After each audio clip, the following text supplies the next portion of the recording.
भोलेनाथ जी कब तुम मेरी पुकार सुनोगे, अपने इस बालक के सिर पे कब हाथ रखोगे, अपने इस बालक के सिर पे कब हाथ रखोगे, मझधार में फंसी नैया कब पार करोगे, कब पार करोगे।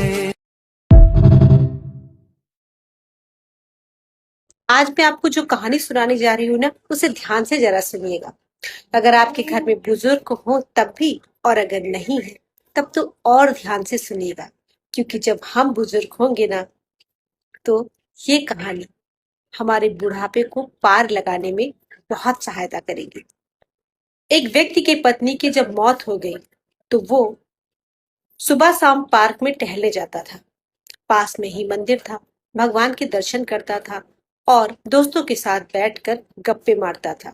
बस उसने यही अपनी दिनचर्या बना ली थी। हालांकि उनके घर में कोई परेशानी नहीं थी, सब उनका बहुत ख्याल रखते थे, लेकिन ना जाने क्यों आज सभी दोस्त एकदम चुपचाप बैठे हुए थे। दरअसल आज इन दोस्तों की टोली में से आज एक दोस्त को वृद्धाश्रम भेजने की तैयारी की जा रही थी। तभी एक दोस्त ने कहा, आप सब अक्सर मुझसे पूछते हैं ना कि मैं ईश्वर से हमेशा 3 ही रोटी क्यों मांगता हूँ। आज मैं आपको बताता हूँ। कमल ने बड़े ही उत्सुक होकर अपने दोस्त से पूछा, क्यों, क्या तुम्हारी बहू तुम्हें सिर्फ 3 ही रोटी देती है? दोस्त ने कहा, अरे नहीं यार, ऐसी कोई बात नहीं, बहू तो बहुत अच्छी है, मेरा ख्याल रखती है। असल में रोटी ही 4 प्रकार की होती है। पहली रोटी माँ की हाथ की होती है, जिसमें वात्सल्य और ममता होती है, जिससे पेट तो भर जाता है लेकिन मन कभी नहीं भरता।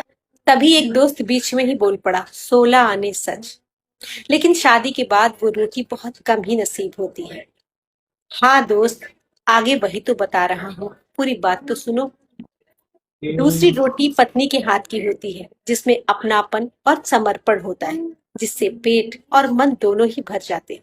एक दोस्त फटाक से बोल पड़ा, हाँ यार, ऐसा तो मैंने कभी सोचा ही नहीं था। तुम तो बिल्कुल सही सोच रहे हो, लेकिन फिर तीसरी रोटी किसकी होती है? एक और दोस्त ने सवाल किया। तीसरी रोटी बहू के हाथ की होती है, जिसमें कर्तव्य का भाव भरपूर होता है, पेट भर जाता है और स्वाद भी कुछ कुछ होता है। वो हमें वृद्धाश्रम जाने की परेशानियों से बचाता है। यह लाइन सुनते ही सारे दोस्त एकदम चुप हो गए, गंभीर हो गए, मानो वो सब मन ही मन अपनी बहू को धन्यवाद दे रहे हैं। फिर चुप्पी टूटी। फिर